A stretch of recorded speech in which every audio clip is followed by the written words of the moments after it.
The probate process begins by filing a petition with the court that requests that an individual or more than one individual be appointed to represent an estate. So when a person passes away without a trust, everything that they owned, with some exceptions, is vested into or becomes part of a separate entity that the law considers to be similar to a person, but it's called an estate, and everything that you own it's then owned by the estate. So we have this entity that owns things, and the court needs, the law needs a person who can manage those things and then make sure that they're distributed in accordance with either the law or a will if a person has a will.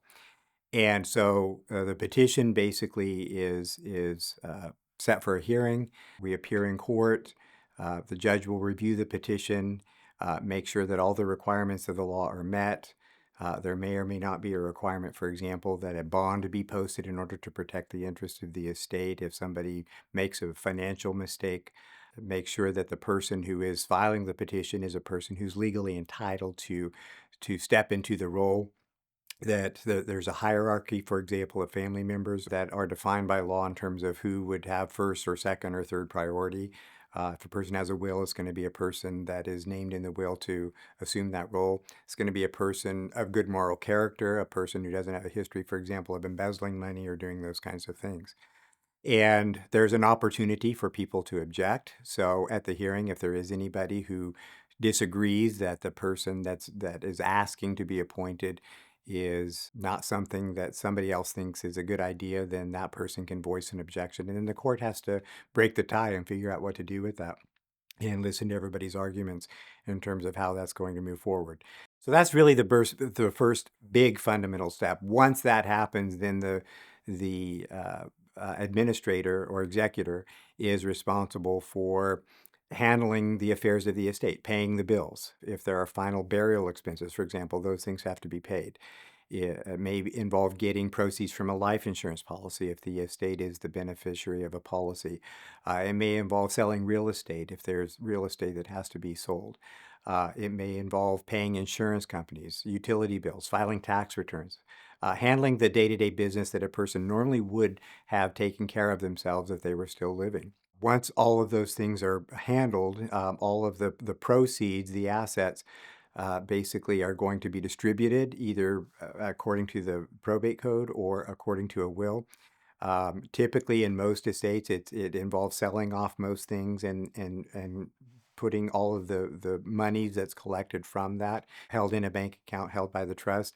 And then once all the final bills are paid, there's an accounting that has to be filed with the court. The administrator has to show what monies were received, what bills were paid, make sure that all those things are reasonable. The judge has to review that, supervise it, and then approve the final distribution of everything to the heirs or to the beneficiaries of the will. So it just is making sure that if there's a will, that the intent of the will is being honored. If there is no will, making sure that the rules of the probate code are applied correctly so that people are receiving what it is that they're legally entitled to receive. The primary strategy to avoid probate basically is for most people to set up a living trust. Side note, there's some terminology that people get confused. People often say living will.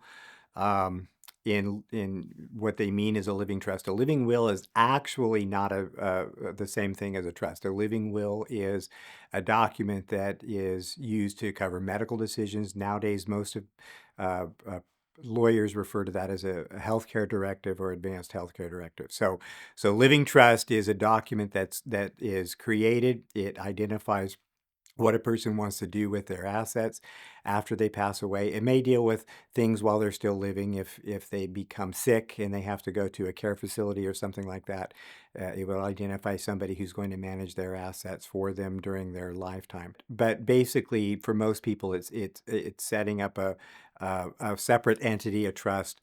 The process then is to move assets from an individual's ownership into the trust. So, for example, if a person owns a home and they create a trust. They transfer title of the home into the trust. The trust becomes the legal owner of the property. Normally, that person is the trustee for the remainder of their lifetime, so they keep all the decision-making authority. They can do all the same things that they can beforehand. They can buy property, they can sell property, they can mortgage property, they can give it away, they can do all the same things that they do before the trust.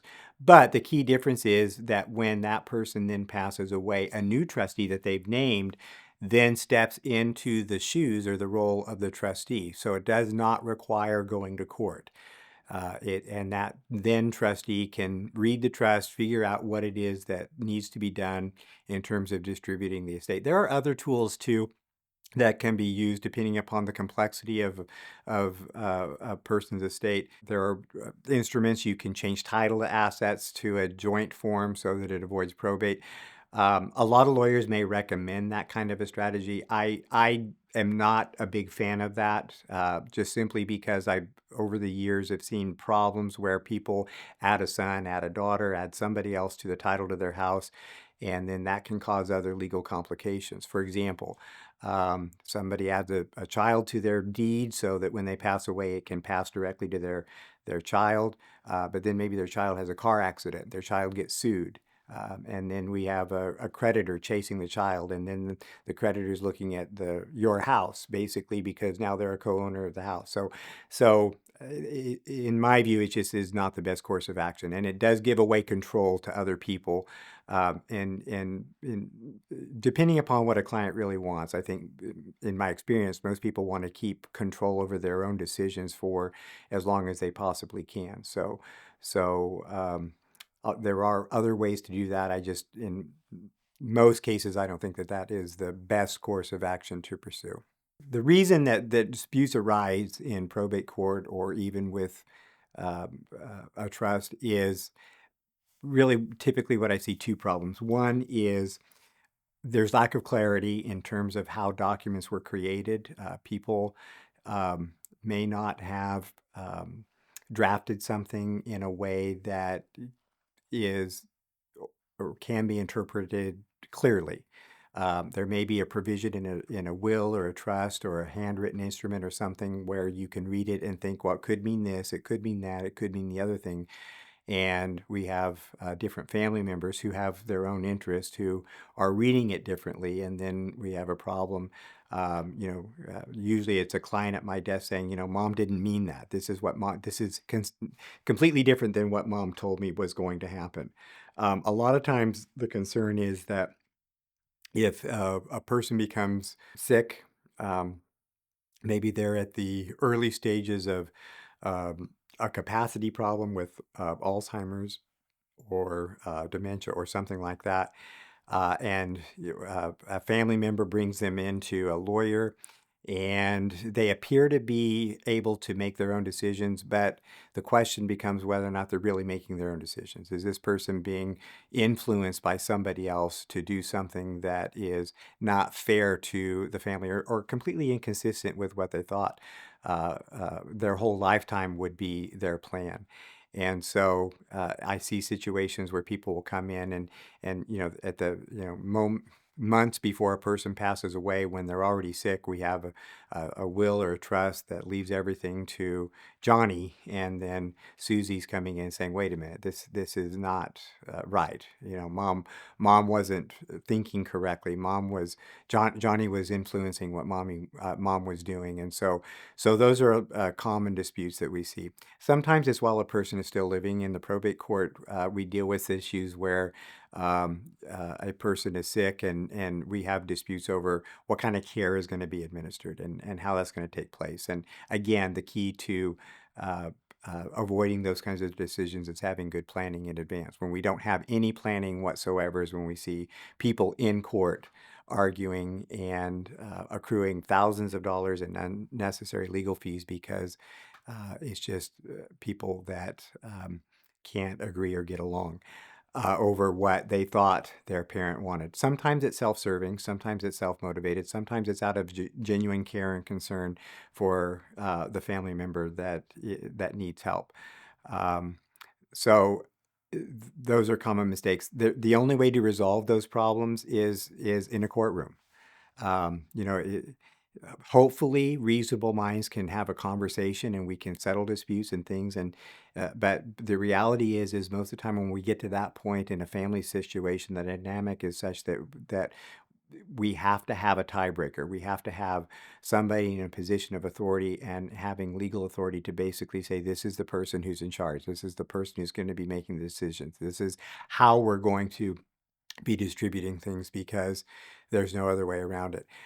Occasionally, unfortunately, I run into situations where there may be even abuse going on. I mean, just by way of example, I had a client recently that um, husband died, wife is still living. Um, and wife should be in charge of everything. That's what their documents say. Um, and uh, I'm going to call rogue son ends up in court saying, telling the court that their mom doesn't even exist, that she's not alive, that I'm in charge of dad's trust and estate, trying to get access to all of the assets. And mom really doesn't know what's going on. She doesn't know what to do in court. She hasn't had any legal help, and so she, is on the phone talking to me saying, "I don't know what to do with this situation because this isn't what our plan was, and this isn't what we decided to do." And so we're now entering this case basically, and it really is a case of elder abuse. We have this adult person who's taking advantage of an elderly person criminally, and so we have to not only stop what's going on in the probate court, we need to get some protective orders for her so he's not able to financially abuse her going forward.